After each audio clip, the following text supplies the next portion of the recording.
আইসে টিন ভাঙা লোহা ভাঙা প্লাস্টিকের ছিটা জুতা লোহা টিন আইসে। দাদা দাঁড়ান দাঁড়ান, কি নিয়ে আসছেন এগুলা? লোহা টিন বই খাতা নিয়ে আসেন, এগুলা তো কোনো দামই পাবেন না। আরে দাদা এগুলো মাপেন না, দেখেন না কত হচ্ছে। কি নিয়ে আসছেন এগুলা? এটা তো 8-10 টাকা পাবেন না। ওই তো বাইক, ওটা তো পুরানো হয়ে গেছে, ওটা দিয়ে দেন। 25 টাকা করে কিলো দিয়ে দিচ্ছি, পোষায় যাবে আপনার। ঠিকই বলছেন, এই বাইকটা থাকলে আমার কাজ করতেও অসুবিধা হয়, আর নষ্ট হয়ে পড়ে আছে, তার থেকে বলে দিয়েই দিই। হ্যাঁ হ্যাঁ ওটাই, 25 টাকা করে কিলো দিয়ে দিচ্ছি, 15-20 কিলো হবে। 500 টাকা তাহলে দিয়ে দিচ্ছি, রাখেন।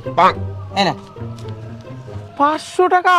5 বছর আগে এই বাইকটাই কিনছিল 40,000 টাকা দিয়ে, আর এখন 500 টাকা? আরে দিদি আমার লস হয়ে যাবে, এখানে অনেক কিছু বাদ যাবে। প্লাস্টিক, এই যে রাবার টাবার আছে, নেন নেন আরো 200 টাকা নেন। কি বলছেন, 700 টাকা মাত্র? আর কি বলবো, আপনিও পারেন।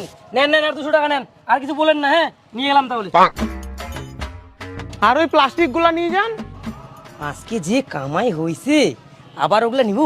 থাক দিদি, আজকে আর নিব না, কালকে আসবো।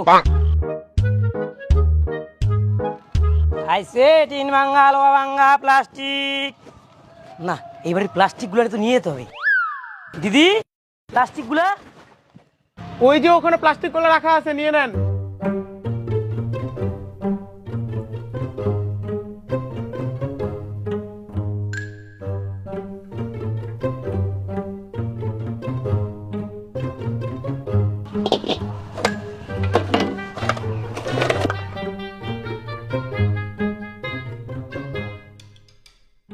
দিদি ওজনে তো হচ্ছে না, আর কিছু নাই?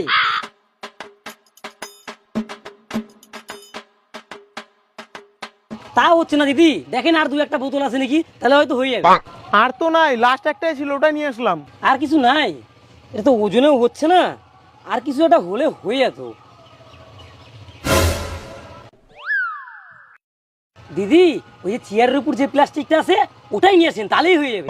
ও ওইটা, দাঁড়ান দাঁড়ান। হ্যাঁ এবার হয়ে গেছে।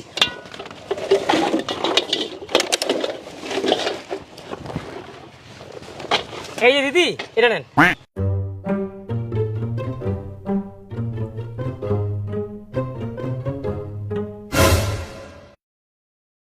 মা, চেয়ারের উপর যে মোবাইলটা রাখলাম, মোবাইলটা কোথায় গেল?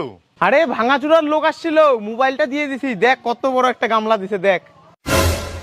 কি করব বল, তরকারি রাখার গামলা নাই। আর এই নে 900 টাকা। কিসের 900 টাকা? তোর বাইকটা ওখানে পড়েছিল, তার মধ্যে নষ্ট হয়ে গেছে, আমার কাজেরও কত অসুবিধা, তার জন্য ভাঙাচুরা